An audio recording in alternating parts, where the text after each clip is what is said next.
Hello my dear soul family, ಎಲ್ಲ ಹೇಗಿದ್ದೀರಾ? ಆರೋಗ್ಯವಾಗಿದ್ದೀರಾ? ಕ್ಷೇಮವಾಗಿದ್ದೀರಾ? ದೇವರನ್ನು ನೆನಪಿಸ್ಕೋತಾ ಇದ್ದೀರಾ? ಹಾಗೂ ಅವರ ಮೆಸೇಜಸ್ನ ಸಜೆಷನ್ಸ್ನ ಎಲ್ಲ ಫಾಲೋ ಮಾಡ್ತಾ ಇದ್ದೀರಾ ಅಂತ ತಿಳ್ಕೊಳ್ತಾ ಒಂದು ಅನೌನ್ಸ್ಮೆಂಟ್ ಇದೆ. ಸೊ ಇನ್ನೇನು ಪಿತೃಪಕ್ಷ ಆರಂಭ ಆಗ್ತಾ ಇದೆ. ಸೊ ಅದಕ್ಕೋಸ್ಕರ ನಾನು ಒಂದು ವೆಬಿನಾರ್ ಕ್ಲಾಸನ್ನು ತಗೋತಾ ಇದ್ದೀನಿ. ಅದರಲ್ಲಿ ನೀವು ಪಿತೃದೋಷ ನಿವಾರಣೆಗೆ ಯಾವ ಮಂತ್ರ ಜಪ ಮಾಡಬೇಕು, ಮತ್ತು ಇದರಲ್ಲಿ ಒಂದು ನಿಮ್ಮ ಮನಿ ಬ್ಲಾಕೇಜಸ್ನ ರಿಮೂವ್ ಮಾಡೋದಕ್ಕೂ ಕೂಡ ಒಂದು ಆನ್ಸಿಸ್ಟ್ರಲ್ ಹೀಲಿಂಗ್ ಪ್ರೇಯರ್ ಕೂಡ ನಾನು ಕೊಡ್ತೀನಿ. ಸೊ ಈ ಒಂದು ಅವಧಿನಲ್ಲಿ ನೀವು ನಿಮ್ಮ ಪಿತೃಗಳಿಗೆ ಆ ಒಂದು ಮಂತ್ರ ಜಪ ಮಾಡೋದ್ರಿಂದ ಅವರು ಪ್ರಸನ್ನರಾಗ್ತಾರೆ. ಮತ್ತು ಅವ್ರಿಗೇನಾದರೂ ದೇವರ ಹತ್ರ ಸೇರ್ಕೊಳ್ಲಿಕ್ಕೆ 5 ಡೈಮೆನ್ಷನ್ಗೆ ಹೋಗೋದಕ್ಕೆ ಏನಾದರೂ ಅಡಚಣೆಗಳಿದ್ದರೆ, ಅವರ ಕರ್ಮಗಳು ಏನಾದರೂ ಅಡೆತಡೆ ಆಗ್ತಾಯಿದ್ರೆ, ನೀವು ಈ ಮಂತ್ರ ಜಪಗಳನ್ನು ಮಾಡೋದ್ರಿಂದ ಏನಾಗುತ್ತೆ, ಅವರು ರಿಲೀಸ್ ಆಗ್ತಾರೆ, ಬಂಧನ ಮುಕ್ತರಾಗ್ತಾರೆ. ಇದು ತುಂಬ ಪುಣ್ಯದ ಕೆಲಸ. ನನ್ನ ಜೀವನದಲ್ಲಿ ನಾನು ಪ್ರೋಗ್ರೆಸ್ಸನ್ನು ನೋಡೋದಕ್ಕೆ ಶುರು ಮಾಡಿದ್ದೆ ಈ ಪಿತೃಪಕ್ಷದಲ್ಲಿ ನಮ್ಮ ಪಿತೃಗಳಿಗೋಸ್ಕರ ನಾಮಜಪ ಮಾಡಿದ್ರಿಂದ. ಈ ಒಂದು ಅವಧಿಯಲ್ಲಿ ಅವರ ಆಶೀರ್ವಾದ ನಿಮಗೆ ಬಹಳ ಬೇಗ ಸಿಗತ್ತೆ. ಅವರನ್ನು ಪ್ರಸನ್ನರಾಗಿ ಮಾಡೋದಕ್ಕೂ ಕೂಡ ಇದು ತುಂಬ ಒಳ್ಳೆಯ ಸಮಯ. ನಿಮ್ಮ ಜೀವನದಲ್ಲಿ ಏನೇನು ಸಮಸ್ಯೆಗಳನ್ನು ಎದುರಿಸ್ತಾ ಇದ್ದೀರಾ, ಅವರ ಆಶೀರ್ವಾದ ಸಿಕ್ಕರೆ ಖಂಡಿತ ಅದೆಲ್ಲದರಿಂದ ನೀವು ಈಸಿಯಾಗಿ ಹೊರಗಡೆ ಬರಬಹುದು. ಸೊ ಯಾರ್ಯಾರೆಲ್ಲ ಇಂಟ್ರೆಸ್ಟ್ ಇದೆ ನನ್ನ ನಂಬರ್ಗೆ ಮೆಸೇಜ್ ಮಾಡಿ. ಈ ಕ್ಲಾಸ್ ಇರೋದು ನಿಮಗೆ ಕೇವಲ 333 ರೂಪಾಯಿಗಳಿಗೆ. ಸೊ ನಾವು ಎಲ್ಲೆಲ್ಲೋ ಖರ್ಚು ಮಾಡ್ತೀವಿ ಅಲ್ವಾ. ಸೊ ನೋಡಿ, ಇನ್ವೆಸ್ಟ್ ಮಾಡೋದು ನಿಮಗೆ ಖಂಡಿತ ಲಾಸ್ ಅಲ್ಲ.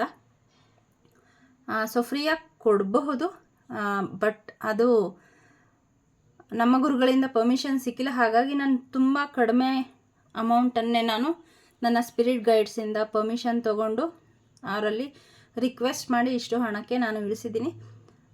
ಸೊ ಹಾಗಾಗಿ ಕಡಿಮೆ ಹಣ ಇದೆ, ಏನು ತೊಂದರೆ ಇಲ್ಲ, ಸೇರ್ಕೊಳ್ಳಿ. ಖಂಡಿತ ಒಳ್ಳೆಯದಂತೂ ಆಗುತ್ತೆ. ನೀವೇ ರಿಸಲ್ಟ್ನ ನೋಡ್ತೀರಾ. ಬನ್ನಿ, ಇವತ್ತು ಯಾರ್ಯಾರೆಲ್ಲ ಸಬ್ಸ್ಕ್ರೈಬ್ ಮಾಡಿದ್ದೀರಾ ಥ್ಯಾಂಕ್ ಯು ಸೋ ಮಚ್. ಮತ್ತು ತುಂಬ ಪ್ರೀತಿ ತೋರಿಸ್ತಾ ಇದ್ದೀರಾ, ತುಂಬ ಪಾಸಿಟಿವ್ ಆಗಿ ಮೆಸೇಜ್ ಮಾಡ್ತಾ ಇದ್ದೀರಾ. ನಿಮ್ಗೆ ಇನ್ನೇನಾದರೂ ರೀಡಿಂಗ್ ಬೇಕು ಅಂದರೆ ಖಂಡಿತ ನನಗೆ ಕಮೆಂಟ್ ಸೆಕ್ಷನಲ್ಲಿ ತಿಳಿಸಿ. ಮತ್ತು ಲೈವ್ ಬರೋ ಐಡಿಯಾ ಕೂಡ ಮಾಡ್ತಾ ಇದ್ದೀನಿ, ಬಟ್ ನನಗೆ ಸಮಯ ಸಿಗ್ತಾ ಇಲ್ಲ. ಲೈವಲ್ಲೂ ಕೂಡ ನೀವು ಬಂದು ನಿಮ್ಮ ಕ್ವಶನ್ಸ್ಗೆ ನೇರವಾಗಿ ಉತ್ತರನ ಪಡ್ಕೋಬಹುದು. ಸೊ ಯಾರ್ಯಾರೆಲ್ಲ ಇಂಟ್ರೆಸ್ಟ್ ಇದ್ದೀರ ಅದನ್ನು ಕಮೆಂಟ್ ಸೆಕ್ಷನಲ್ಲಿ ತಿಳಿಸಿ. ಹೆಚ್ಚು ಜನ ಅದಕ್ಕೆ ನೀವು ಬರ್ತೀವಿ, ನಮಗೆ ಅವಶ್ಯಕತೆ ಇದೆ ಅಂತ ಅಂದರೆ ನೀವು ಅಷ್ಟು ಜಾಸ್ತಿ ಮೆಂಬರ್ಸಿಂದ ಅದಕ್ಕೆ ರಿಕ್ವೆಸ್ಟ್ ಬಂದರೆ ಖಂಡಿತ ಲೈವ್ ಕೂಡ ಮಾಡೋಣ ಅಂತ ಅಂದ್ಕೊಂಡಿದ್ದೀನಿ. ಅದೇ ನಿಮಗೆ ಬಿಟ್ಟಿದ್ದು. ಸೊ ಇದು ಯಾವುದು, ಮತ್ತು ನನ್ನ ಸ್ಪಿರಿಟ್ ಗೈಡ್ಸು ಅವ್ರು ಯಾವಾಗ ನನಗೆ ಪರ್ಮಿಷನ್ ಕೊಡ್ತಾರೆ. I am ready. ಓಕೆ, ಬನ್ನಿ. ಶಿವಶಕ್ತಿ ಯಾರು ರಿಕ್ವೆಸ್ಟ್ ಮಾಡ್ಕೊಂಡಿದ್ರಿ ಗೊತ್ತಿಲ್ಲ.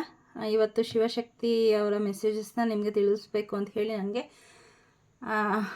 ಆರ್ಡರ್ ಆಗಿದ್ದರಿಂದ ಸೊ ನಾನಿವತ್ತು ಈ ಒಂದು ಶಿವಶಕ್ತಿ ಅವರ ಮೆಸೇಜಸ್ನ ನಿಮಗೆ ತೊಗೊಂಬಂದಿದ್ದೀನಿ. ಏನೇನು ಗೈಡೆನ್ಸ್ ಬರುತ್ತೆ ಫಾಲೋ ಮಾಡಿ, ನೆಗ್ಲೆಕ್ಟ್ ಮಾಡಬೇಡಿ. ಸೊ ಖಂಡಿತ ಇದು ನಿಮ್ಮ ಶಿವಶಕ್ತಿಯಿಂದ ಬರುವಂತಹ ಗೈಡೆನ್ಸೇ ಆಗಿರುತ್ತೆ. ಸೊ ಬನ್ನಿ, ರೀಡಿಂಗ್ ಸ್ಟಾರ್ಟ್ ಮಾಡೋಣ. ಶಿವಾಯ ಗುರವೇ ನಮಃ, ಶ್ರೀಮಾತ್ರೇ ನಮಃ. ಶಿವಾಯ ಗುರವೇ ನಮಃ, ಶ್ರೀಮಾತ್ರೇ ನಮಃ. ಸೊ ಇಲ್ಲಿ ಶಿವಶಕ್ತಿಯಿಂದ ಮೊದಲನೇ ಮೆಸೇಜು ಮತ್ಸ್ಯ ಅವತಾರ. ನಿಮಿಷ. ಸೊ ಇಲ್ಲಿ ಮೊದಲನೇದಾಗಿ ಮತ್ಸ್ಯ ಅವತಾರ ಬಂದಿದೆ, ವಿಷ್ಣುವಿನ ಅವತಾರ. ವಿಷ್ಣುದೇವರು ಬಂದಮೇಲೆ ಲಕ್ಷ್ಮೀ ಮಾತೆ ಜೊತೆಯಲ್ಲಿ ಇರಲೇಬೇಕಲ್ವಾ. ಸೊ ಲಕ್ಷ್ಮೀ ಕೃಪೆ ನಿಮಗೆ ಉಂಟಾಗ್ತಾ ಇದೆ. ಇಲ್ಲಿ ಯಾರ್ಯಾರೆಲ್ಲ ನೈಸರ್ಗಿಕ ವಿಕೋಪಗಳು ತುಂಬ ಆಗ್ತಾಯಿದೆ, ಇದ್ರ ಬಗ್ಗೆ ಯಾರೋ ತುಂಬ ಹೆದರಿದ್ದೀರಾ. ಮತ್ತು ನಿಮ್ಮ ಫ್ಯಾಮಿಲಿ ಎಲ್ಲ ಕ್ಷೇಮವಾಗಿದ್ದಾರಾ ಏನೋ ಅಂತ ತುಂಬ ಭಯಭೀತರಾಗಿದ್ದೀರಾ. ಸೊ ಈ ಕಾರ್ಡ್ ಮೂಲಕ ಶಿವಶಕ್ತಿ ಏನು ಹೇಳ್ತಾ ಇದ್ದಾರೆ ಅಂದರೆ, ನಿಮ್ಮ ಫ್ಯಾಮಿಲಿ ನೈಸರ್ಗಿಕ ಎಲ್ಲ ವಿಕೋಪಗಳಿಂದ ನಿಮ್ಮ ಫ್ಯಾಮಿಲಿ ಕ್ಷೇಮವಾಗಿದೆ, ತಲೆ ಕೆಡಿಸ್ಕೋಬೇಡಿ. ನಿಮಗೆ ನಾನು ರಕ್ಷಣೆಯಾಗಿದ್ದೀನಿ ಅಂತ ಹೇಳಿ ಇಲ್ಲಿ ಹೇಳ್ತಾ ಇದ್ದಾರೆ. ಮತ್ತು ಇನ್ನು ಕೆಲವ್ರಿಗೆ ಇಲ್ಲಿ ನಿಮ್ಮ ಅಕ್ಕಪಕ್ಕ ನದಿ ಇದ್ದರೆ ಮೀನಿಗೆ ಏನಾದರೂ ಹೋಗಿ ತಿನ್ಸಿದ್ರೆ ನಿಮಗೆ ಒಳ್ಳೆಯದಾಗುತ್ತೆ. ಹಣಕ್ಕೆ ಸಂಬಂಧಪಟ್ಟಂಗೆ ಏನಾದರೂ ಬ್ಲಾಕೇಜಸ್ ಇದ್ದರೆ ಅದು ರಿಮೂವ್ ಆಗುತ್ತೆ. ಇದನ್ನು ಶುಕ್ರವಾರ 11 ಶುಕ್ರವಾರ ಮಾಡಿ ಅಂತ ಹೇಳಿ ಬರ್ತಾ ಇದೆ. ಯಾರಿಗೆ ಅಂತ ಗೊತ್ತಿಲ್ಲ. ನೀವು ಇದನ್ನು ಕೇಳದೆ ಹೋದರೆ ನಮ್ಮದೇನು ಲಾಸ್ ಆಗಲ್ಲ. ಅಕ್ವೇರಿಯಂ ಇದ್ದರೆ ನಿಮ್ಮ ಮನೆಯಲ್ಲಿ ಅಥವಾ ನಿಮ್ಮ ಅಕ್ಕಪಕ್ಕದ ಮನೆಯಲ್ಲಿ ಅಥವಾ ನದಿ ಹೊಳೆ ಈ ಥರ ಇದ್ದರೆ ಏನು ಮಾಡಿ, ಹೋಗಿ ಮೀನಿಗೆ ಆಹಾರವನ್ನು ಕೊಟ್ಟು ಬನ್ನಿ. ನಿಮ್ಗೇನು ಕೊಡಬೇಕು ಅಂತ ಅನಿಸುತ್ತೆ ಅದನ್ನು ಕೊಟ್ಟು ಬನ್ನಿ. ನಿಮಗೆ ಒಳ್ಳೆಯದಾಗುತ್ತೆ. ಮನಿ ಬ್ಲಾಕೇಜಸ್ ಇಲ್ಲಿ ರಿಲೀಸ್ ಆಗುತ್ತೆ ಅಂತ ಹೇಳಿ ಬರ್ತಾ ಇದೆ. ಇಲ್ಲಿ ಯಾರಿಗೋ ಕನಸಿನಲ್ಲಿ ಮೀನು ಕಂಡಿದ್ದೀರಾ. ಸೊ ಮೀನು ತುಂಬ ಶುಭ ಸಂಕೇತ. ಸೊ ಯಾರಿಗೆ ಅಂತ ಗೊತ್ತಿಲ್ಲ, ಆ ಥರ ಯಾರಿಗಾದರೂ ಕನಸಲ್ಲಿ ಮೀನು ಕಂಡಿದ್ರೆ ದಯವಿಟ್ಟು ಕಾಮೆಂಟ್ ಸೆಕ್ಷನಲ್ಲಿ ತಿಳಿಸಿ. ನನಗೆ ಮೆಸೇಜ್ ಬಂತು. ಇನ್ನು ಮುಂದೆ ನಿಮ್ಮ ಜೀವನದಲ್ಲಿ ಎಲ್ಲ ಒಳ್ಳೆಯದಾಗುತ್ತೆ, ಸಮೃದ್ಧಿ ಆಗುತ್ತೆ. ಮತ್ತು ಲಕ್ಷ್ಮೀ ಮಾತೆಗೆ ಒಂದು ಕಮಲದ ಹೂವನ್ನು ಅರ್ಪಿಸಿ ಅಂತ ಕೂಡ ಬರ್ತಾ ಇದೆ. ನಿಮಗೆ ಇದರಲ್ಲಿ ಮೀನಿಗೆ ಆಹಾರ ಕೊಡೋದು ಅಥವಾ ಕಮಲದ ಹೂವನ್ನು ತಂದು ಮಾತೆಗೆ ಅರ್ಪಿಸೋದು, ಎರಡರಲ್ಲಿ ಯಾವುದಾಗುತ್ತೆ ಅದನ್ನು ಮಾಡಿ. ಎರಡೂ ಆದರೆ ಖಂಡಿತ ಮಾಡಿ, ತುಂಬ ಒಳ್ಳೆಯದಾಗತ್ತೆ. ಓಂ ಕ್ರೀಂ ಕಾಳಿಕಾಯ ನಮಃ, ಓಂ ಕ್ರೀಂ ಕಾಳಿಕಾಯ ನಮಃ, ಓಂ ಕ್ರೀಂ ಕಾಳಿಕಾಯ ನಮಃ, ಕ್ರೀಂ ಕಾಳಿಕಾಯ ನಮಃ. ನಿತ್ಯಾನಂದ ಪ್ರಭು ಭಕ್ತಿಯ ಸಂಕೇತ. ಇವರು ದೇವರಿಗಾಗೆ ತಮ್ಮ ಜೀವನವನ್ನು ಮುಡುಪಾಗಿರಿಸಿಕೊಂಡವರು. ನಮಗೆ 5 ನಿಮಿಷ ನಾಮಜಪ ಮಾಡೋದಕ್ಕೆ ಕಷ್ಟ ಆಗುತ್ತೆ. ಇವರು ತಮ್ಮ ಜೀವನ ಪರ್ಯಂತ ದೇವರನ್ನು ಹೋಲಿಸ್ಕೊಂಡವರು. ಸೊ ಇವರು ಏನು ಹೇಳ್ತಾ ಇದ್ದಾರೆ ಅಂತ ನೋಡೋಣ ಬನ್ನಿ. ಇವ್ರು ಲವ್ ಆಫ್ ಗಾಡ್. ನೀವು ಇಷ್ಟು ದಿನ ಸ್ವಲ್ಪ ರೂಡಾಗಿ ಬಿಹೇವ್ ಮಾಡ್ತಾ ಇರಬಹುದು, ಮತ್ತು ಬೇಗ ಕೋಪ ಮಾಡ್ಕೋತಾ ಇದ್ರಿ ಅಂತ ಅನಿಸುತ್ತೆ. ಸೊ ಈಗ ಇನ್ನು ಮುಂದೆ ನೀವು ಆ ಒಂದು ಎನರ್ಜಿಯಿಂದ, ಆ ಒಂದು ಪ್ಯಾಟ್ರನಿಂದ ಹೊರಗಡೆ ಬರ್ತೀರಾ. ಸೊ ಕರುಣೆ ಅನ್ನೋದು ನಿಮ್ಮ ಜೀವನದಲ್ಲಿ ಎಂಟರ್ ಆಗ್ತಾ ಇದೆ. ಮತ್ತು ನಿಮ್ಮ ಸುತ್ತಮುತ್ತ ಯಾರಾದರೂ ಕಷ್ಟ ಅಂತ ಬಂದರೆ ಅವ್ರಿಗೆ ಸಹಾಯ ಮಾಡುವಂತಹ ಒಂದು ಎನರ್ಜಿಗೆ ನೀವು ಬರ್ತಾ ಇದ್ದೀರಾ. ಮತ್ತು ಕೆಲವರಿಗೆ ಇಲ್ಲಿ ಚಾರಿಟಿ ಮಾಡಲಿಕ್ಕೆ ಒಂದು ಮೆಸೇಜ್ ಬರ್ತಾ ಇದೆ. ಅಂದರೆ ನಿಮ್ಮ ಪ್ರತಿನಿತ್ಯ ನೀವು ವ್ಯಾಪಾರ ಮಾಡೋದಾದರೆ ಪ್ರತಿನಿತ್ಯ ನಿಮಗೆ ಸಂಪಾದನೆ ಆಗ್ತಾ ಇದೆ ಅಂತ ಅಂದರೆ ಅದರಲ್ಲಿ ಪ್ರತಿನಿತ್ಯ ನೀವು ಬಡಬಗ್ಗರಿಗೆ ಸಹಾಯ ಮಾಡ್ತಾ ಬನ್ನಿ. ಇಲ್ಲ ತಿಂಗ್ಳಿಗೆ ಒಂದ್ಸಲಿ ಸಂಬಳ ಬರುತ್ತೆ ಅಂದರೆ ನಿಮಗೇನು ಸಂಬಳ ಬರುತ್ತೆ ಅದರಲ್ಲಿ ನಿಮ್ಗೆ ಎಷ್ಟು ಅನಿಸುತ್ತೆ, ನಿಮ್ಮ ವ್ಯವಹಾರ ಇದೆಲ್ಲ ನಿಮ್ಮ ಕಮಿಟ್ಮೆಂಟ್ಸ್ ಎಲ್ಲ ನೋಡಿಕೊಂಡು ನೀವು ಎಷ್ಟು ಕೊಡೋಕ್ಕೆ ಸಾಧ್ಯ ಆಗುತ್ತೆ ಅದನ್ನು ನೀವು ಬಡಬಗ್ಗರಿಗೆ ಅಥವಾ ಯಾವುದಾದ್ರೂ ಒಂದು ಚಾರಿಟಿಗೆ, ಅನಾಥಾಶ್ರಮಕ್ಕೆ ಇಲ್ಲಿ ನೀವು ದಾನ ಮಾಡಬೇಕು ಅಂತ ಹೇಳಿ ಬರ್ತಾ ಇದೆ. ಗೊತ್ತಿಲ್ಲ, ಕಾರ್ಡ್ಸ್ ಎಲ್ಲ ಯಾಕೋ ಬ್ಲರ್ರಾಗಿ ಕಾಣಿಸ್ತಾ ಇದೆ. ಸೊ ಇರಲಿ. ನೀವು ದೇವರ ನಾಮ ಜಪ ಮಾಡ್ತಾ ಇದ್ದೀರಾ, ದೇವ್ರ ಪೂಜೆ ಮಾಡ್ತಾ ಇದ್ದೀರಾ, ಧ್ಯಾನ ಮಾಡ್ತಾ ಇದ್ದೀರಾ, ಇದರಲ್ಲೆಲ್ಲ ಸ್ವಲ್ಪ ಕನ್ಫ್ಯೂಷನ್ಸ್ ಇತ್ತು, ಪರ್ಫೆಕ್ಟ್ ಇಲ್ಲ ಅಂತ ಹೇಳಿ ನೀವು ಏನು ಮಾಡ್ತಾಯಿದ್ರಿ, ಸ್ವಲ್ಪ ಗೊಂದಲಕ್ಕೆ ಒಳಗಾಗಿದ್ರಿ ಅಂತ ಅನಿಸುತ್ತೆ. ಸೊ ಅದಿಲ್ಲಿ ಕ್ಲಿಯರ್ ಆಗ್ತಾ ಇದೆ. ನೀವು ಮಾಡೋಂತಹ ಪೂಜೆಯಲ್ಲಾಗಿರಬಹುದು ಅಥವಾ ನಾಮಜಪದಲ್ಲಾಗಿರಬಹುದು ಒಂದು ಪರ್ಫೆಕ್ಷನ್ ಬರ್ತಾ ಇದೆ. ಮತ್ತು ಗೊಂದಲಕ್ಕೆ ಇದನ್ನು ಮಾಡಬೇಕಾ, ಇದನ್ನು ಮಾಡಲ್ಲ, ಅದನ್ನು ಮಾಡಲ್ಲ, ನಿಮ್ಮ ಮುಂದೆ ತುಂಬ ಬರ್ತಾ ಇದೆ. ಎಲ್ಲ ದೇವರು ಮಾಡೋದಕ್ಕೆ ನಿಮ್ಗೆ ಆಸೆ ಇದೆ, ಆದರೆ ಸಾಧ್ಯ ಆಗ್ತಾ ಇಲ್ಲ. ಸೊ ಆ ಒಂದು ಗೊಂದಲ ಹೋಗ್ತಾ ಇದೆ. ನೀವು ಯಾವುದನ್ನು ನಾಮಜಪ ಮಾಡಬೇಕು, ಯಾವುದನ್ನು ಪೂಜೆ ಮಾಡಬೇಕು ಅಂತ ಹೇಳಿ ನಿಮಗೆ ಯೂನಿವರ್ಸಿಂದ ಡೌನ್ಲೋಡ್ ಬರುತ್ತೆ. ಸೊ ಅದನ್ನು ಫಾಲೋ ಮಾಡ್ಕೊತಾ ಹೋಗಿ. ಎಲ್ಲನೂ ಮಾಡ್ತೀನಿ ಅನ್ನೋ ಗೊಂದಲ ಬೇಡ, ಮಾಡೋದನ್ನೇ ಶ್ರದ್ಧೆಯಿಂದ ಮಾಡಿ. ಯಾಕಂದರೆ ದೇವರು ಒಬ್ಬರೇ, ಆದರೆ ಅವರ ನಾಮ ಹಲವು ಅಂತ ಹೇಳ್ತೀವಿ ಅಲ್ವಾ. ಮತ್ತು ನಿಮಗೆ ದೇವರ ಪ್ರೀತಿ ಅನುಗ್ರಹ ಸಿಗ್ತಾ ಇದೆ. ನಿಮ್ಮ ಈಗ ಆಲ್ರೆಡಿ ಯಾರು ಸ್ಪಿರಿಚುವಲಿ ನಾಮಜಪ ಮಾಡ್ತಾ ಇದ್ದೀರಾ, ದೇವರ ಧ್ಯಾನ ಮಾಡ್ತಾ ಇದ್ದೀರಾ, ಅವ್ರಿಗೆ ಇಲ್ಲಿ ನೀವು ಯಾವ ದೇವರನ್ನು ಜಪ ಮಾಡ್ತಾ ಇದ್ದೀರಿ ಅವರು ನಿಮ್ಮ ಬಗ್ಗೆ ತುಂಬ ಸುಪ್ರೀತರಾಗಿದ್ದಾರೆ, ಆನಂದಭರಿತರಾಗಿದ್ದಾರೆ. ನಿಮ್ಮ ಈ ಒಂದು ಬಿಡದಂತೆ ಮಾಡೋ ಅಂತಹ ಒಂದು ಶ್ರದ್ಧೆ ಅವರಿಗೆ ಇಷ್ಟ ಆಗ್ತಾ ಇದೆ. ಸೊ ನಿಮ್ಮನ್ನು ನೀವೇನು ಕ್ವಶನ್ ಇಟ್ಕೊಂಡು ಈ ರೀಡಿಂಗ್ ಬರ್ತಾ ಇದ್ದೀರಾ, ಆ ಒಂದು ಸಂಕಲ್ಪ ನೆರವೇರ್ತಾ ಇದೆ, ಮ್ಯಾನಿಫೆಸ್ಟ್ ಆಗ್ತಾ ಇದೆ ನಿಮ್ಮ ಜೀವನದಲ್ಲಿ. So congratulations, all the best. ಇದನ್ನು ಹೀಗೆ ಮುಂದುವರಿಸ್ಕೊಂಡು ಹೋಗಿ. ಖಂಡಿತ ಕೃಷ್ಣನ ದಯೆ ನಿಮ್ಮ ಮೇಲೆ ಇದೆ.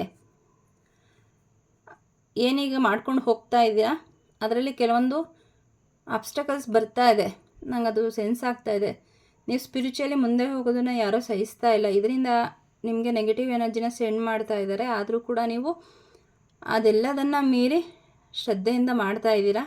ನಿಮ್ಮ ಮನಸ್ಸಿನಲ್ಲಿ ದೇವರ ಬಗ್ಗೆ ಅಪಾರ ಪ್ರೇಮ ಇದೆ, ಅದು ಯಾವತ್ತೂ ಕೂಡ ನಷ್ಟ ಆಗಲ್ಲ ನಿಮಗೆ.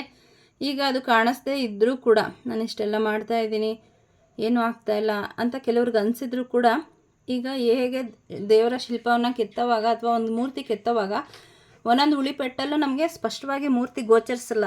ಆದರೂ ಕೂಡ ಉಳಿಪೆಟ್ಟಿಗೆ ಸ್ವಲ್ಪ ಆದರೂ ಏನಾಗಿರುತ್ತೆ, ಅಲ್ಲಿ ಕಲ್ಲು ಬೇಡದೇ ಇರೋದನ್ನು ಸ್ವಲ್ಪ ಬಿಟ್ಟಿರುತ್ತೆ ಅಲ್ವ. ಹಂಗೆ ನಾವು ಮಾಡಿದಂಥ ಪೂಜೆ ಯಾವತ್ತೂ ನಷ್ಟ ಆಗಲ್ಲ. ಒಂದು ನಾಮ ಜಪ ದೇವ ಅಂದರೂ ಸಾಕು, ಅಲ್ಲಿ ನಮ್ಮ ಕರ್ಮ ಎಷ್ಟೋ ಕಳೆದಿರುತ್ತೆ. ಆದರೆ ಕಾಣೋದಕ್ಕೆ ಅದು ನಮಗೆ ಸಮಯ ಬೇಕಾಗುತ್ತೆ. ಹಾಗಾಗಿ ನಿರಾಸೆ ಆಗಬೇಡಿ. ಖಂಡಿತ ನೀವು ಮಾಡ್ತಾ ಇರೋಂತಹ ಎಲ್ಲ ಪೂಜೆಗೂ ದೇವರಿಗೆ ಹೋಗಿ ತಲುಪ್ತಾ ಇದೆ. ಹೀಗೆ ಮುಂದುವರಿಸಿ, ನಿಮ್ಮ ಕರ್ಮಗಳು ಕೂಡ ಕಳೀತಾ ಇದೆ. ಇನ್ನೇನು ನೀವು ತುದಿ ಅಂತಾರಲ್ಲ, ಒಂದು ಎಂಡಿಂಗ್ಗೆ ಬರ್ತಾ ಇದ್ದೀರ ನಿಮ್ಮ ಕರ್ಮ ರಿಲೀಸ್ಗೆ. ಈ ಸಮಯದಲ್ಲಿ ಬಿಟ್ಬಿಟ್ರೆ ನೀವು ಇಷ್ಟು ದಿನ ಮಾಡಿದ್ದೆಲ್ಲ ವೇಸ್ಟ್ ಆಗಿಬಿಡುತ್ತೆ ಖಂಡಿತ. ಹಾಗಾಗಿ ದೇವರು ಇಲ್ಲಿ ನಿಮ್ಮ ಶಿವಶಕ್ತಿ ನಿಮಗೆ ಮೆಸೇಜ್ ಕೊಡ್ತಾ ಇದ್ದಾರೆ, ನಿಮ್ಮ ಪೂಜೆ ಅವ್ರಿಗೆ ತಲುಪ್ತಾ ಇದೆ, ಮುಂದುವರಿಸಿ, ಒಳ್ಳೆಯದಾಗಲಿ. ಬನ್ನಿ, ಆಗಿದ್ರೆ ಮುಂದೆ ಇನ್ನೇನು ನಿಮಗೆ ಮೆಸೇಜ್ ಬರ್ತಾ ಇದೆ ನೋಡೋಣ. ಶಿವಾಯ ಗುರವೇ ನಮಃ, ಶ್ರೀ ಮಾತ್ರೇ ನಮಃ. 2 ಕಾರ್ಡ್ ತೊಗೋಬೇಕು ಅಂತ ಹೇಳಿ ಬಂದಿದೆ. ಸೊ ವೃಂದಾದೇವಿ ಮತ್ತು ಭಗವಾನ್ ಬುದ್ಧ. ವೃಂದಾದೇವಿ ಇವ್ರನ್ನ ನೋಡಿದ ತಕ್ಷಣ ನನಗೆ ಕೃಷ್ಣದೇವರ ಅವರ ಅಪ್ರತಿಮ ಭಕ್ತಿ ನನಗೆ ನೆನಪಾಗುತ್ತೆ. ಸೊ ನಾವು ರೀಡಿಂಗ್ ಮಾಡ್ತಾ ಇರೋದು ಶಿವಶಕ್ತಿ, ಆದರೆ ವಿಷ್ಣುವಿನ ಎನರ್ಜಿ ತುಂಬ ಬರ್ತಾ ಇದೆ. ನಾವು ವಿಷ್ಣು ಬೇರೆ ಈಶ್ವರ ಬೇರೆ ಅಂತ ಅಂದ್ಕೊತೀವಿ. ಇಲ್ಲ, ಈಶ್ವರನಿಗೆ ವಿಷ್ಣು ಅಂದರೆ ತುಂಬ ಪ್ರೀತಿ, ವಿಷ್ಣು ದೇವರಿಗೆ ಶಿವ ಅಂದರೆ ತುಂಬ ಪ್ರೀತಿ. ಹರೇ ರಾಮ ರಾಮ ರಾಮ ಹರೇ ಹರೇ, ಹರೇ ಕೃಷ್ಣ ಕೃಷ್ಣ ಕೃಷ್ಣ ಹರೇ ಹರೇ, ಶಿವದೇವ ಶಿವದೇವ ಶಿವದೇವ ಶಿವ ಶಿವ ಅಂತ ಹೇಳಿ ನಮ್ಮ ಗುರುಗಳು ಯಾವಾಗಲೂ ಆ ಮಂತ್ರವನ್ನು ಹೇಳ್ತಿದ್ದಾರೆ. ಅದು ತುಂಬ ಪ್ರೀತಿ ಅಂತ ವಿಷ್ಣು ಮತ್ತು ಈಶ್ವರನಿಗೆ. ಹಾಗಾಗಿ ಈ ನಾಮ ಜಪವನ್ನು ಮಾಡಿ ಅಂತ ಹೇಳಿ ನಮ್ಮ ಗುರುಗಳು ಸದಾ ಹೇಳ್ತಿರ್ತಾರೆ. ಯಾಕೆ ಅಂದರೆ ಅವರಿಬ್ಬರು ಕೂಡ ಒಬ್ರಿಗೊಬ್ಬರು, ಇವರು ಅವರನ್ನು ಜಪ ಮಾಡ್ತಿರ್ತಾರಂತೆ, ಅವರು ಇವರನ್ನು ಜಪ ಮಾಡ್ತಾ ಇರ್ತಾರೆ. ಸೊ ನನಗೆ ಅದು ಇಲ್ಲಿ ನೆನಪಾಯಿತು, ನಿಮ್ಗೆ ಹೇಳಬೇಕು ಅಂತ ಅನ್ನಿಸ್ತು. ಸೊ ಇವರು ಕೃಷ್ಣದೇವರ ಅಪ್ರತಿಮ ಭಕ್ತೆ. ನೀವಿರೋ ಅಂತಹ ಜಾಗದಲ್ಲಿ ನಿಮಗೆ ನೆಗೆಟಿವ್ ಎನರ್ಜಿ ಏನೋ ಇದೆಯಾ ಅಥವಾ ನಿಮಗೇನೋ ಫೀಲ್ ಆಗ್ತಾ ಇದೆ, ಅದನ್ನು ನೀವು ನೆಗೆಟಿವ್ ಎನರ್ಜಿ ಅಂತ ಅನ್ಕೋತಾ ಇದ್ದೀರಾ? ಖಂಡಿತ ಇಲ್ಲ. ಶಿವಶಕ್ತಿ ಇಲ್ಲಿ ಈ ಕಾರ್ಡ್ ಮೂಲಕ ನಿಮಗೆ ಹೇಳ್ತಾ ಇದ್ದಾರೆ, ನೀವಿರೋ ಅಂತಹ ಜಾಗ, ನಿಮ್ಮ ಸುತ್ತಮುತ್ತ ಏಂಜಲ್ಸ್ ಇದ್ದಾರೆ, ಪಕ್ಷಿಗಳು ಓಡಾಡ್ತಾ ಇದೆ, ಮತ್ತು ನಿಮ್ಮ ಆನ್ಸಿಸ್ಟರ್ಸ್ ಕೂಡ ಇದ್ದಾರೆ. ಹಾಗೆ ನೀವು ನಿಮ್ಮ ಇಷ್ಟ ದೇವರು ಎಲ್ಲರೂ ಕೂಡ ನಿಮ್ಮ ಮನೆಯಲ್ಲಿ ನಿಮ್ಮ ಸುತ್ತಮುತ್ತನೇ ಇದ್ದಾರೆ, ಅವರ ಪ್ರೊಟೆಕ್ಷನ್ ನಿಮಗಿದೆ. ಹಾಗಾಗಿ ನೀವಿರುವಂತಹ ಜಾಗ ತುಂಬ ಹೋಲಿ ಪ್ಲೇಸ್ ಅಂತಲೇ ಹೇಳ್ಬೋದು. ಸೊ ಹಾಗಾಗಿ ಹೆದರ್ಕೊಳ್ಳೋ ಅವಶ್ಯಕತೆ ಇಲ್ಲ. ನಿಮ್ಮ ಮನೆ ಆಗಿರಬಹುದು, ನೀವಿರೋ ಕೆಲಸ ಮಾಡುವಂತಹ ಜಾಗ ಆಗಿರ್ಬೋದು, ನಿಮಗೆ ಸುರಕ್ಷಿತವಾದಂತಹ ಸ್ಥಳ. ಮತ್ತು ಇಲ್ಲಿ ಬ್ಯೂಟಿನ ತುಂಬ ಜನ ಮ್ಯಾನಿಫೆಸ್ಟ್ ಮಾಡ್ತಾ ಇದ್ದಾರೆ, ನಾನು ಚೆನ್ನಾಗಿ ಕಾಣಬೇಕು ಅಂತ. ಸೊ ಔಟರ್ ಬ್ಯೂಟಿ ಜೊತೆಗೆ ಇನ್ನರ್ ಬ್ಯೂಟಿ ಕೂಡ ಎನ್ಹಾನ್ಸ್ ಆಗ್ತಾ ಇದೆ. ನಮ್ಮ ಇನ್ನರ್ ಬ್ಯೂಟಿ ಹೆಚ್ಚಾದರೆ ನಮ್ಮ ಔಟರ್ ಬ್ಯೂಟಿನೂ ಕೂಡ ಎನ್ಹಾನ್ಸ್ ಆಗುತ್ತೆ. ನಮ್ಮ ಕರ್ಮ ಕಳೆದಂಗೆ ಏನಾಗುತ್ತೆ, ನಮ್ಮ ಮುಖದಲ್ಲಿ ಕಳೆ ಬರೋದಕ್ಕೆ ಶುರುವಾಗುತ್ತೆ. ನೀವು ಏನೇ ಕ್ರೀಮ್ ಹಾಕಿ ಏನೇ ಮೇಕಪ್ ಮಾಡಿಕೊಂಡ್ರೂ ಕೂಡ ನಮ್ಮ ಜೀವನದಲ್ಲಿ ಖುಷಿ ಇಲ್ಲ, ಕರ್ಮಗಳಿದೆ, ಕೆಟ್ಟದಾಗ್ತಾ ಇದೆ ಅಂದರೆ ನಿಮ್ಮ ಮುಖದಲ್ಲಾಗಲಿ ಏನು ಕಳೆನೇ ಇರಲ್ಲ ಅಲ್ವಾ. ಸೊ ಇಲ್ಲಿ ನಿಮ್ಮ ಕರ್ಮಗಳು ಕಳೆದು ಅದರಲ್ಲಿ ಕಳೆಯುತ್ತೆ ಅಂತ ಹೇಳಿ ಮೆಸೇಜ್ ಬಂದು ಇಲ್ಲಿ ಕೆಲವ್ರಿಗೆ ಬರ್ತಾ ಇದೆ. ನಿಮ್ಮ ಕರ್ಮಗಳು ಕಳೆದಿದೆ, ಇದರಿಂದ ನಿಮ್ಮ ಬ್ಯೂಟಿ ಹೆಚ್ಚಾಗ್ತಾ ಇದೆ. ಅದು ಇನ್ನರ್ ಬ್ಯೂಟಿ ಮತ್ತು ಔಟರ್ ಬ್ಯೂಟಿ ಎರಡೂ ಕೂಡ. ನಿಮ್ಮ ದೇಹ ಏನೋ ಒಂದು ವೆಯ್ಟ್ಗಾಗಿರಬಹುದು ಅಥವಾ ನಿಮ್ಮ ಫೇಸ್ ಆಗಿರಬಹುದು, ಹೇರ್ ಆಗಿರ್ಬೋದು, ಈ ಥರ ಏನೋ ಮ್ಯಾನಿಫೆಸ್ಟ್ ಮಾಡ್ತಾ ಇದ್ರಿ, ಅದು ನಿಮಗೆ sanction by Krishna. So Radhe ಜಪ ತುಂಬ ಚೆನ್ನಾಗಿ ಮಾಡಿದ್ದೀರಾ ಅಂತ ಅನಿಸುತ್ತೆ. ಅದಿಲ್ಲಿ ನಿಮಗೆ ಬ್ಲೆಸ್ಸಿಂಗ್ಸ್ ಆಗಿ ಬರ್ತಾ ಇದೆ. ನೀವು ಕೃಷ್ಣನ ಜಪವನ್ನು ಮಾಡೋದಕ್ಕೆ ಶುರು ಮಾಡ್ತೀರಾ. ಸೊ ಇಲ್ಲಿ ಕಾರ್ಡಲ್ಲಿ ಬಂದು ನಿಮಗೆ ಕನ್ಫ್ಯೂಷನ್ ಇದೆ, ಯಾವುದನ್ನು ಮಾಡಬೇಕು ಅಂತ, ಎಲ್ಲನೂ ಮಾಡಬೇಕು ಅಂತ ಇದ್ದೀರಾ ಅಂತ. ಸೊ ಇಲ್ಲಿ ಅದಕ್ಕೆ ಉತ್ತರ ಸಿಗ್ತಾ ಇದೆ. ನಿಮಗೆ ಕೃಷ್ಣ ಅಥವಾ ವಿಷ್ಣು ದೇವರ ಬಗ್ಗೆ ಯಾವುದಾದ್ರೂ ಒಂದು ಮಂತ್ರ ಜಪ ಮಾಡಬೇಕು ಅಂತ ಏನಾದರೂ ಅಟ್ರಾಕ್ಷನ್ ಆ ಕಡೆ ಎಳಿತಾ ಇದ್ದರೆ ನೀವು ಅದನ್ನು ಶುರು ಮಾಡಿ, ಗೊಂದಲ ಬೇಡ, ಡೌಟ್ ಬೇಡ ಅಂತ ಇಲ್ಲಿ ಶಿವಶಕ್ತಿ ಹೇಳ್ತಾ ಇದ್ದಾರೆ. ನಿಮ್ಮ ಆರೋಗ್ಯ ಚೆನ್ನಾಗಾಗ್ತಾ ಇದೆ. ವಿಷ್ಣುವಿನ ಬಗ್ಗೆ ನಿಮಗೆ ಒಲವು ಜಾಸ್ತಿ ಆಗ್ತಾ ಇದೆ. ಇಲ್ಲಿ ಯಾರ್ಯಾರೆಲ್ಲ ಆರೋಗ್ಯ ಸಮಸ್ಯೆಗೆ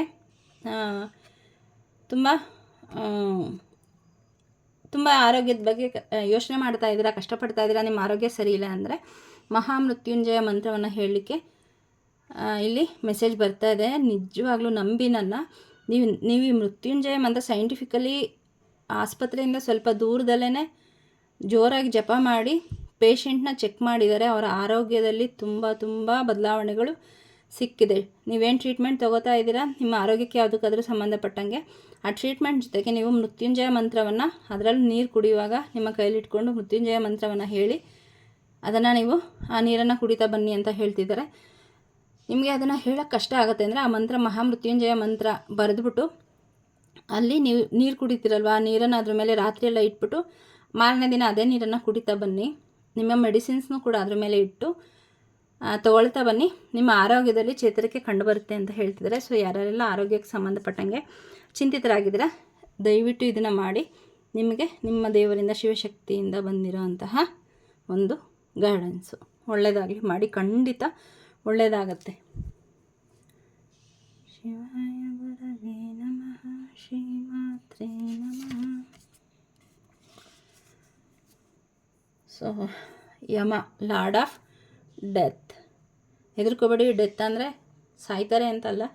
ಇಲ್ಲಿ ನಿಮ್ಮ ಯಾವುದೋ ಒಂದು ನೆಗೆಟಿವ್ ಎನರ್ಜಿ ಅಥವಾ ನೆಗೆಟಿವ್ ಪ್ಯಾಟ್ರನ್ನು ಇಲ್ಲಿಗೆ ಮುಕ್ತಾಯ ಆಗ್ತಾ ಇದೆ. ಅದನ್ನು ನೀವು ಬಿಟ್ಟು ಮುಂದಕ್ಕೆ ಹೋಗ್ತಾ ಇದ್ದೀರಾ. ಸೊ ನಿಮಗೆ ಆ ಪ್ಯಾಟ್ರನಿಂದ ಮುಕ್ತಿ ಸಿಗ್ತಾ ಇದೆ. ನೀವು ಹೊಸ ಜೀವನವನ್ನು ಯಾವುದರಲ್ಲೋ ನ್ಯೂ ಬಿಗಿನಿಂಗ್ ಶುರುವಾಗ್ತದೆ. ಅದು ನಿಮ್ಮ ಜಾಬಲ್ಲಾಗಿರ್ಬೋದು, ನಿಮ್ಮ ಫ್ಯಾಮಿಲಿನಲ್ಲಾಗಿರಬಹುದು, ಪತಿ ಪತ್ನಿಯರಲ್ಲಿ ವಿರಸ ಇದ್ದರೆ, ಅಥವಾ ನೀವು ಯಾರನ್ನಾದರೂ ಒಬ್ಬ ವ್ಯಕ್ತಿನ ಮ್ಯಾನಿಫೆಸ್ಟ್ ಮಾಡ್ತಾ ಇದ್ದರೆ ಅವರ ಪ್ರೀತಿ ನಿಮಗೆ ಸಿಗತ್ತೆ. ಯಾರಾದರೂ ಜಾಬ್ ಸಿಗ್ತಾ ಇಲ್ಲ ಅಂತ ಹೇಳಿ ಕೊರಗ್ತಾ ಇದ್ದರೆ ಅವರಿಗೆ ಜಾಬ್ ಸಿಗೋ ಚಾನ್ಸಸ್ ಇದೆ. ಮತ್ತು ಯಾವುದೋ ಒಂದು ಪ್ಯಾಟರ್ನ್ ಇಲ್ಲಿ ಬೇಡವಾದಂಥದ್ದು ಕ್ಲೋಸ್ ಆಗ್ತಾ ಇದೆ. ಮತ್ತು ಯಾವುದೇ ಕೆಲಸ ಮಾಡಿದ್ರೂ ಕೂಡ ನ್ಯಾಯ ರೀತಿಯಲ್ಲಿ ಮಾಡೋ ಅಂತಹ ಒಂದು ಶಕ್ತಿ ನಿಮಗೆ ಬರ್ತಾ ಇದೆ. ಯೋಚನೆ ಮಾಡಿ ಯಾವುದೇ ತಪ್ಪಾಗದಂತೆ ಎಲ್ರಿಗೂ ಒಳಿತಾಗೋ ಹಾಗೆ ನಿಮ್ಮ ಒಳಿತನ್ನು ಗಮನದಲ್ಲಿಟ್ಕೊಂಡು ನೀವು ಕೆಲಸವನ್ನು ಮಾಡೋ ಅಂತಹ ಎನರ್ಜಿ ಮನಸ್ಸನ್ನು ಶಿವಶಕ್ತಿ ಕೊಡ್ತಾ ಇದ್ದಾರೆ. ಯಾರೋ ಇಲ್ಲಿ ನಿಮ್ಮ ಡೆತ್ ಬಗ್ಗೆ ತುಂಬ ಯೋಚನೆ ಮಾಡ್ತಾಯಿದ್ದೀರಾ, ಅಂದರೆ ತುಂಬ ಭಯ ಪಡ್ತಾ ಇದ್ದೀರಾ, ನನಗೇನೋ ಆಗ್ಬಿಡುತ್ತೆ, ನನ್ನ ಫ್ಯಾಮಿಲಿಯವ್ರಿಗೇನೋ ಆಗ್ಬಿಡುತ್ತೆ ಅಂತ ಹೇಳಿ. ಸೊ ಆ ಒಂದು ಭಯದಿಂದ ಇಲ್ಲಿ ಶಿವಶಕ್ತಿ ನಿಮ್ಮನ್ನು ಹೊರಗಡೆ ತರ್ತಾ ಇದ್ದಾರೆ. ಸೊ ಆ ಮಹಾಮೃತ್ಯುಂಜಯ ಮಂತ್ರ ದಯವಿಟ್ಟು ಬಿಡದೆ ಹೇಳಿ. ಇದರಿಂದ ನಿಮ್ಮ ಜೀವನ ತುಂಬ ಬದಲಾವಣೆ ಆಗುತ್ತೆ. ನಿಮ್ಮ ಆರೋಗ್ಯದಲ್ಲಿ ತುಂಬ ಚೇತರಿಕೆ ಬರುತ್ತೆ. ಸೊ ಜಡ್ಜ್ಮೆಂಟ್ ಕೇಳ್ತಾ ಇದ್ರಿ, ನನಗೆ ತುಂಬ ನೋವಾಗಿದೆ ಇಂಥವರಿಂದ, ಅವರು ಅನ್ಯಾಯ ಮಾಡಿದ್ರು ನನಗೆ ನ್ಯಾಯ ಕೊಡಿಸು ಅಂತ ನೀವು ಕೇಳ್ತಾ ಇದ್ರಿ. ಸೊ ಈ ಕಾರ್ಡ್ ಮೂಲಕ ಶಿವಶಕ್ತಿ ಹೇಳ್ತಾ ಇದ್ದಾರೆ, ನಿಮಗೆ ಬೇಕಾದಂತಹ ನ್ಯಾಯ ಇಲ್ಲಿ ನಿಮಗೆ ಸಿಗ್ತಾ ಇದೆ. ನೋಡಬಹುದು ನೀವು, ಇವರ ಮುಖದಲ್ಲಿ, ಯಮದೇವರ ಮುಖದಲ್ಲಿ ಕೋಪ ಇದ್ದು ಕಾಣ್ತಾ ಇದೆ. ಸೊ ಅಂದರೆ ನಿಮಗೆ ಯಾರು ಅನ್ಯಾಯ ಮಾಡಿದ್ದಾರೆ ಅವ್ರ ಬಗ್ಗೆ ಅವರು ತುಂಬ ಶಿವಶಕ್ತಿ ಕೋಪ ಮಾಡ್ಕೊಂಡಿದ್ದಾರೆ. ನೀವು ಬಿಟ್ಟರು ಕೂಡ ಅವರನ್ನು ಶಿವಶಕ್ತಿ ಬಿಡೋದಿಲ್ಲ. ಅವ್ರಿಗೆ ಏನು ಸಲ್ಲಬೇಕು ಅದನ್ನು ಈ ಮೂಲಕ ತಲುಪುತ್ತೆ ಅಂತ ಹೇಳಿ ಇಲ್ಲಿ ಮೆಸೇಜನ್ನು ಕೊಡ್ತಾ ಇದ್ದಾರೆ. ಸೊ ಬನ್ನಿ ಮುಂದೆ. ಶಿವಾಯ ಗುರವೇ ನಮಃ, ಶ್ರೀಮಾತ್ರೇ ನಮಃ, ಶಿವಾಯ ಗುರವೇ ನಮಃ. ಗಣಪತಿ, ಓ ಮೈ ಗಾಡ್. ಸೊ ಯಾರ್ಯಾರೆಲ್ಲ ಇನ್ನು ಗಣಪತಿ ಉತ್ಸವ ನಡೀತಾ ಇದೆ, ಯಾರ್ಯಾರೆಲ್ಲ ಶ್ರದ್ಧೆಯಿಂದ ನೀವು ಗಣಪತಿಯನ್ನು ಆರಾಧನೆ ಮಾಡ್ತಾ ಇದ್ದೀರಾ ನೋಡಿ. ಗಣಪತಿ ಬಪ್ಪ ಬಂದಿದ್ದಾರೆ. ನಾನು ನಿಮಗೆ ಒಲ್ದಿದ್ದೀನಿ, ನಿಮ್ಮ ಪೂಜೆಯಿಂದ ಸುಪ್ರೀತರಾಗಿದ್ದೀನಿ. ನಿಮ್ಮ ಜೀವನದಲ್ಲಿ ಏನೇನಿದೆ ವಿಘ್ನಗಳನ್ನೆಲ್ಲ ನಾನು ನಿವಾರಣೆ ಮಾಡ್ತೀನಿ ಅಂತ ಹೇಳ್ತಾ ಇದ್ದಾರೆ. ನಿಮ್ಮ ಸುತ್ತ ನಿಮ್ಮ ಆರ ಕ್ಲೆನ್ಸ್ ಆಗಿದೆ. ನಿಮ್ಮ ಆರ ಅಂದರೆ ನಿಮ್ಮ ಪ್ರಭೆ. ನಮ್ಮ ಸುತ್ತ ಒಂದು ಪ್ರಭೆ ಇರುತ್ತೆ. ನಮಗೇನೇ ಬರಬೇಕು ಅಂದರೂ ಒಳ್ಳೆಯದಾಗಲಿ ಕೆಟ್ಟದ್ದಾಗಲಿ ಮೊದಲು ಅದಕ್ಕೆ ಬಂದು ಅದಾದ ನಂತರ ಅಲ್ಲಿಂದ ನಮ್ಮ ದೇಹಕ್ಕೆ ಅದು ಎಂಟರ್ ಆಗುತ್ತೆ. ಸೊ ಅದಕ್ಕೆ ಹೇಳೋದು ನಿಮ್ಮ ಆರನ ಕ್ಲೆನ್ಸ್ ಮಾಡಿ ಅಂತ. ಅಂದರೆ ನಾವು ಆರ ಕ್ಲೆನ್ಸ್ ಮಾಡಿಕೊಂಡ್ರೆ ಏನಾದರೂ ನೆಗೆಟಿವ್ ಎನರ್ಜಿ ಅಥವಾ ಹೆಲ್ತ್ ಇಶ್ಯೂಸ್ ಅದೇನಾದರೂ ಬರೋದಕ್ಕಿಂತ ಮುಂಚೆ ನಮ್ಮ ಆರದಲ್ಲಿ ಸ್ಟೋರ್ ಆಗಿರುತ್ತೆ. ನಾವು ಅದಕ್ಕಿಂತ ಮುಂಚೆ ನಮ್ಮ ಆರ ಕ್ಲೆನ್ಸ್ ಮಾಡಿದಾಗ ಏನಾಗುತ್ತೆ, ಅದು ನಮಗೆ ಬರೋದೇ ಇಲ್ಲ, ರಿಲೀಸ್ ಆಗಿಬಿಡುತ್ತೆ. ಹಾಗಾಗಿ ಆರೋಗ್ಯಕ್ಕೆ ಯಾರ್ಯಾರೆಲ್ಲ ಯೋಚನೆ ಮಾಡ್ತಾಯಿದ್ದೀರಿ, ನಮ್ಮ ಆರೋಗ್ಯ ಚೆನ್ನಾಗಿಲ್ಲ ಅಂತ ಹೇಳಿ ತುಂಬ ಯೋಚನೆ ಮಾಡ್ತಾಯಿದ್ದೀರಾ, ದಿನ ಬಿಡದೆ 41 ದಿನ ಇಲ್ಲಿ ನಿಮ್ಮ ಆರ ಕ್ಲೆನ್ಸ್ ಮಾಡಿ ಅಂತ ಹೇಳಿ ಮೆಸೇಜ್ ಬರ್ತಾ ಇದೆ. ಇದರಿಂದ ನಿಮಗಿರುವಂತಹ ಆರೋಗ್ಯದ ಸಮಸ್ಯೆಗಳು ನಿಮ್ಮನ್ನು ಬಿಟ್ಟು ಎನರ್ಜೆಟಿಕಲಿ ಹೋಗುತ್ತೆ. ಎನರ್ಜೆಟಿಕಲಿ ಹೋದಾಗ ನಿಮ್ಮ ಬಾಡಿಯನ್ನು ಬಿಟ್ಟು ಹೋಗದೆ ಅದಕ್ಕೆ ಬೇರೆ ದಾರಿನೇ ಇಲ್ಲ. ಸೊ ಇವತ್ತು ಆರೋಗ್ಯದ ಬಗ್ಗೆ ತುಂಬ ಮೆಸೇಜಸ್ ಬರ್ತಾ ಇದೆ. ಸೊ ಯಾರ್ಯಾರೆಲ್ಲ ಆರೋಗ್ಯದ ಬಗ್ಗೆ ನಿಮ್ಮ ಪರಿವಾರದವರು ಅಥವಾ ನಿಮ್ಮ ಆರೋಗ್ಯದ ಬಗ್ಗೆ ಯೋಚನೆ ಮಾಡ್ತಾಯಿದ್ರೆ ದಯವಿಟ್ಟು ಈ ಗೈಡೆನ್ಸ್ನ ಫಾಲೋ ಮಾಡಿ. ಸುಮ್ಮನೆ ಕೇಳಿ ಹೊಟ್ಟೋಗ್ಬೇಡಿ ಅಥವಾ ಮರ್ತೋಗ್ಬಿಡ್ತೀರ. ಒಂದು ಬುಕ್ ಬರ್ಕೊಂಡ್ರೂ ಕೂಡ ಒಳ್ಳೆಯದೇ. ಗಣಪತಿ ಕೂಡ ಇಲ್ಲಿ ನಿಮಗೆ ಆಶೀರ್ವಾದ ಮಾಡ್ತಾಯಿದ್ದಾರೆ. ಮತ್ತು ಚತುರ್ಥಿಯಲ್ಲಿ ಮಾಡಿದಂತಹ ನೀವು ಪೂಜೆಗೆ ಇವರು ಇಲ್ಲಿ ನಿಮಗೆ ಉತ್ತರವನ್ನು ಕೊಡ್ತಾ ಇದ್ದಾರೆ. ಅದರಿಂದ ಪ್ರಸನ್ನರಾಗ್ತಿದ್ದಾರೆ. ನಿಮ್ಮ ಜೀವನದಲ್ಲಿ ಇರೋ ಅಂತಹ ಎಲ್ಲ ವಿಘ್ನಗಳನ್ನು ಇಲ್ಲಿ ದೂರ ಮಾಡಲಾಗ್ತಾ ಇದೆ. ನಿಮ್ಮ ಜೀವನದಲ್ಲಿ ಶಾಂತಿ ಸಮೃದ್ಧಿ ಬರ್ತಾ ಇದೆ. ನಿಮ್ಮ ದೈಹಿಕ ಮತ್ತು ಮಾನಸಿಕ ಆರೋಗ್ಯ ಚೆನ್ನಾಗಾಗ್ತಾ ಇದೆ. ಮತ್ತು ನಿಮಗೆ ಒಂದು ಪವರ್, ಯಾವುದೋ ಒಂದು ಪವರ್ ನಿಮಗೆ ಬ್ಲೆಸ್ಸಿಂಗ್ಸ್ ಆಗಿ ಶಿವಶಕ್ತಿ ಮತ್ತು ವಿಘ್ನೇಶ್ವರ ಸ್ವಾಮಿಯ ಕೃಪೆಯಿಂದ ನಿಮ್ಮ ಜೀವನದಲ್ಲಿ ಎಂಟ್ರಿ ಆಗ್ತಾ ಇದೆ. ಮತ್ತು ನೀವು ಏನೋ ಹೊಸದನ್ನು ಮಾಡಬೇಕು ಅಂತ ಅಂದ್ಕೊಂಡಿದ್ದೀರಿ, ಅದಕ್ಕೆ ಇರೋವಂತಹ ಎಲ್ಲ ವಿಘ್ನಗಳನ್ನು ಇಲ್ಲಿ ವಿಘ್ನೇಶ್ವರ ಸ್ವಾಮಿ ನಿವಾರಣೆ ಮಾಡ್ತಾ ಇದ್ದಾರೆ. ಶಿವಶಕ್ತಿ ನಿಮಗೆ ಅದಕ್ಕೆ ಆಶೀರ್ವಾದ ಮಾಡ್ತಾಯಿದ್ದಾರೆ. ನೀವೇನು ಹೊಸದು ಮಾಡಬೇಕು ಅಂತ ಇದ್ದೀರಾ, ಗಣೇಶನಿಗೆ ಗರಿಕೆ ಅರ್ಪಿಸಿ ಕೆಲಸವನ್ನು ಶುರು ಮಾಡಿ ಅಂತ ಹೇಳಿ ಇಲ್ಲಿ ಬರ್ತಾಯಿದೆ. ಸೊ ಗರಿಕೆ ಅರ್ಪಿಸೋದೇನು ಕಷ್ಟ ಅಲ್ಲ. 21 ಗರಿಕೆ, 51, 108 ಈ ಥರ ಎಷ್ಟಾದರೂ ಸರಿ. ನೀವು ಕೆಲಸ ಮಾಡೋದಕ್ಕಿಂತ ಮುಂಚೆ, ಶುರು ಮಾಡೋದಕ್ಕಿಂತ ಮುಂಚೆ ಗಣಪತಿ ಪೂಜೆ ಮಾಡಿ ಗರಿಕೆಯನ್ನು ಅರ್ಪಿಸಿ ನೀವು ನಿಮ್ಮ ಕೆಲಸವನ್ನು ಶುರು ಮಾಡಬಹುದು. ನಾನು ನಿಮ್ಮ ಜೊತೆ ಇದ್ದೀನಿ ಅಂತ ಶಿವಶಕ್ತಿ, ವಿಘ್ನೇಶ್ವರ ಸ್ವಾಮಿ ಮೂವರು ಕೂಡ ನಿಮಗೆ ಇಲ್ಲಿ ಅಶ್ಯೂರೆನ್ಸ್ ಕೊಡ್ತಾ ಇದ್ದಾರೆ. ಇನ್ನೇನು ಬೇಕಲ್ವಾ? ಸೊ ಇಷ್ಟೇ. ನನಗೆ ಮತ್ತೆ ಕಾರ್ಡ್ಸ್ ತೊಗೋಬೇಕು ಅಂತ ಹೇಳಿ ಇಂಟ್ಯೂಷನ್ ಬರ್ತಾಯಿಲ್ಲ. ಸೊ ಹಾಗಾಗಿ ನಾನು ಈ ರೀಡಿಂಗ್ನ ಇವತ್ತೇ ನಿಲ್ಲಿಸ್ತೀನಿ. ಸೊ ಯಾರ್ಯಾರೆಲ್ಲ ಪಿತೃದೋಷ ನಿವಾರಣಾ ಕ್ಲಾಸ್ಗೆ ಸೇರ್ಕೋಬೇಕು ಅಂತ ಅಂದ್ಕೊಂಡಿದ್ದೀರಾ ಅವರೆಲ್ಲ ಇಲ್ಲಿ ಸೇರ್ಕೋಬಹುದು. ಸೊ ಅದರಿಂದ ಖಂಡಿತ ಒಳ್ಳೆಯದಾಗುತ್ತೆ. ಮತ್ತು ಯಾರ್ಯಾರೆಲ್ಲ ಸಬ್ಸ್ಕ್ರೈಬ್ ಮಾಡಿದರೆ ಮತ್ತೆ ಥ್ಯಾಂಕ್ ಯು. ಇವತ್ತು ಬಂದಿರೋ ಮೆಸೇಜು ನಿಮಗೆ ಎಷ್ಟು ರೆಸೊನೇಟ್ ಆಗುತ್ತೆ ಮತ್ತು ಎಷ್ಟು ಉಪಯೋಗ ಆಗಿದೆ ಅಂತ ನಾನು ಕಾಮೆಂಟ್ ಸೆಕ್ಷನಲ್ಲಿ ತಿಳಿಸಿ ಈ ಬ್ಲೆಸ್ಸಿಂಗ್ಸ್ನ ಕ್ಲೇಮ್ ಮಾಡಿ. Thank you.